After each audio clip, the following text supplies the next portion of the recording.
Hello. Happy Saturday, everyone. I think we're live over here. Welcome to Little Sister Chalks. I'm Luana. I'm a Chalkateur independent consultant, and I love to go live on Saturday mornings at 10:08. So keep that in mind. I'll be here every week, and if I can't make it, sometimes I have appointments, but I will do a video at the same time. So today we're going to make some kitchen towels. I thought our furry little friends could have some love in the kitchen beyond food. And I've got two designs that I'm going to do. Both are old. Well, no, not one's not terribly old. One is old. This is from 2020, and it's a two-part. So this would go down first, and then this would layer on top. I would have been smart to do the first layer last night so we can finish it today, but I had gone to the Cubs game with a friend, and I'm still dead from it. Very tired. It was a very long day, but a lot of fun. So I did not get the first layer down. And then the second one, I thought we'd do a little Halloween fun and put a little bone dog, a little skeleton, and bonjour on it. So I'm actually going to start with the two-layered piece, and we'll put the first layer down. So I'm going to tilt you down so you can see what I'm doing. Let's see. Move my computer out of the way. If you pop on, say hello. I hope you're having a great weekend. And let's see, that looks okay. I think you can see pretty well.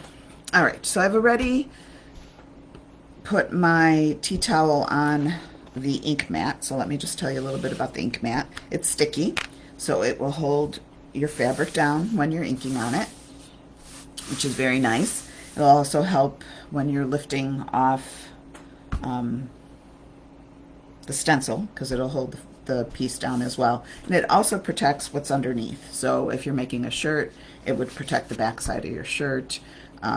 So I have both towels layered on top of each other here, and I'm not worried because that ink mat won't let the ink from this design go through to the one on the bottom. So going to remove the stencil from the backer.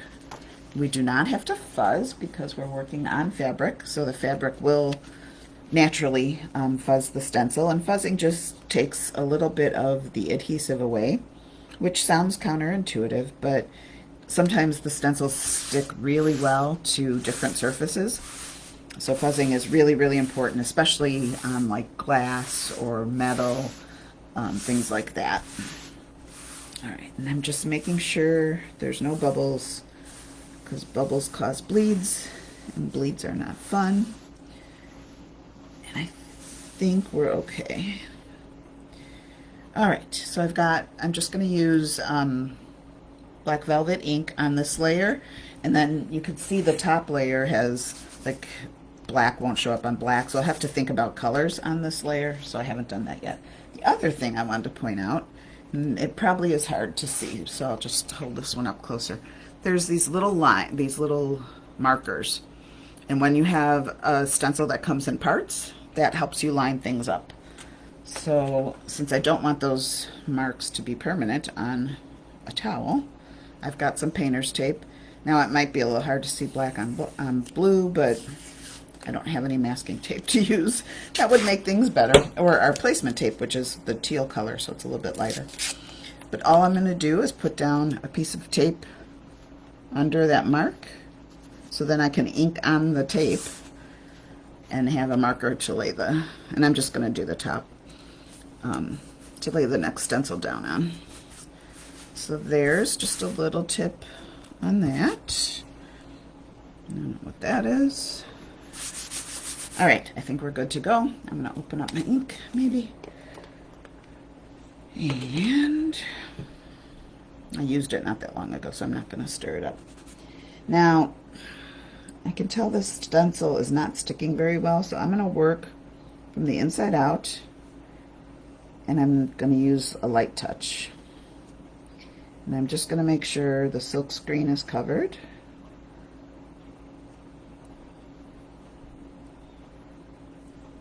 So that all of the towel underneath has the color on it. And I'm going to work a little bit slow. Ink does not dry as fast as the chalk paste, so you can take your time.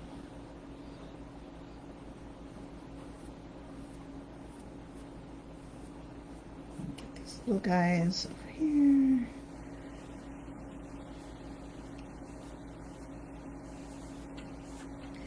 And I generally, you can see a little spot there that didn't take. I generally like to work in one direction, but sometimes, depending on the design, you can't really do that. So you just want to make sure you cover your silk screen so the fabric underneath gets covered. And then we will, and there's markers down here, so I'm going to be careful not to get ink on those, because having little circles with lines through them on my design would not be great.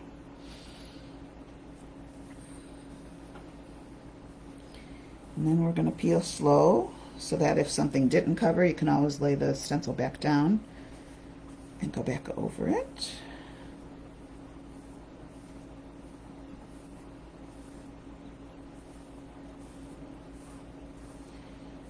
Alright. Try not to get ink on my stencil, so I'm just going to peel top to bottom, or you could go side to side, but don't go corner to corner so you can see that little paw didn't quite get covered. So I'm just going to lay it back down, grab a little bit more ink. And that's better.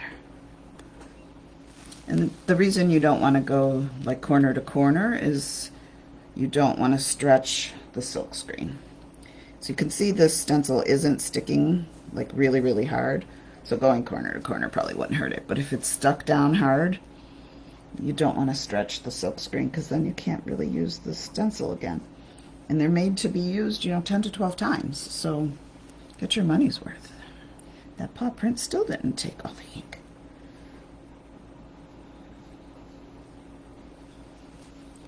Okay, that looks better. And again, I'm just going slow because you can see there are spots sometimes that don't get covered. And I don't like to work a stencil on fabric too much, like as I'm doing it, because you just don't want bleeds. So it's better just to peel slow and come back. And I'm actually going to just lay that back down and come from the bottom, because I'm having a hard time seeing over the top of that stencil. So there, that didn't quite cover.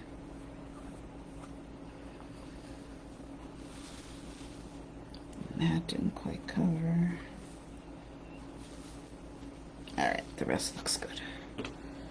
So, there we go. So cute. I'm going to set that aside. I will wash that when we're done. Oh, you know what? I forgot to ink the markers. So, I'm going to have to eyeball it when I lay it back down. I can't believe I did that after explaining it and talking about it. I just totally forgot. Alright, well, hopefully we can line things up when we go to do the second layer. So I'm going to let this dry probably overnight before I put the next layer on it. So tomorrow I will finish that up and I'll post some pictures. So I'm going to move this out of my way. And it is better to let things dry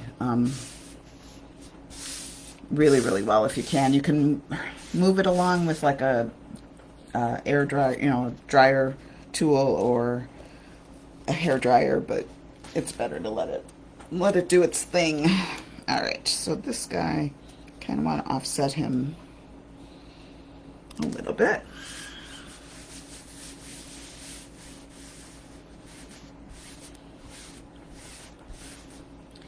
And, well, maybe I'll wait. I'll just set it to the side. I'll wait till this is down before putting the bonjour. All right, so we'll just do the same thing.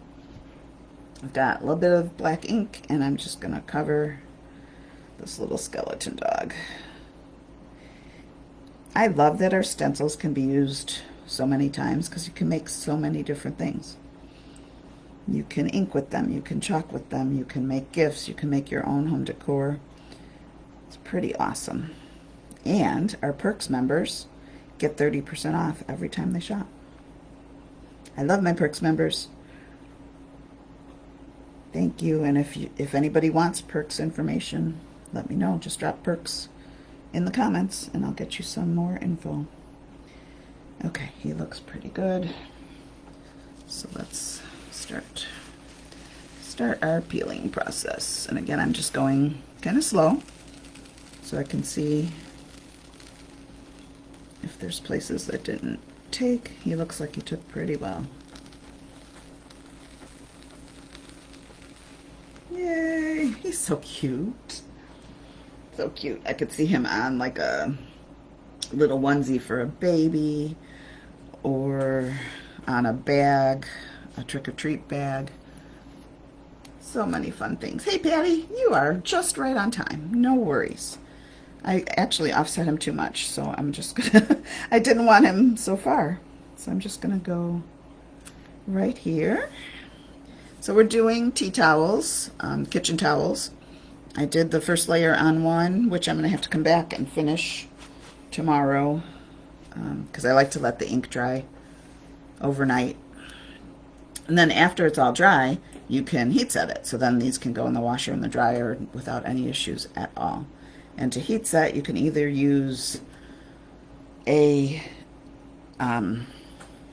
heat thing, I forget what they're called, Cricut has them, or you can use an iron, and but you got to use parchment paper with both pieces of equipment. Put a piece of parchment paper over and under your design, and then you would heat set it. With the iron is 4 minutes on each side, and you keep the iron moving. And with the other piece of equipment that I cannot think of the name, it's like 30 seconds. So I did buy myself one, because doing 4 minutes on each side, it was deterring me from inking, because I just didn't feel like doing 4 minutes on each side every time and I'm just gonna fix that O. So again, just going slow when I'm peeling so that I can see if any of the design didn't really go through. So I just had that one spot on here. Oh, now there's another little spot.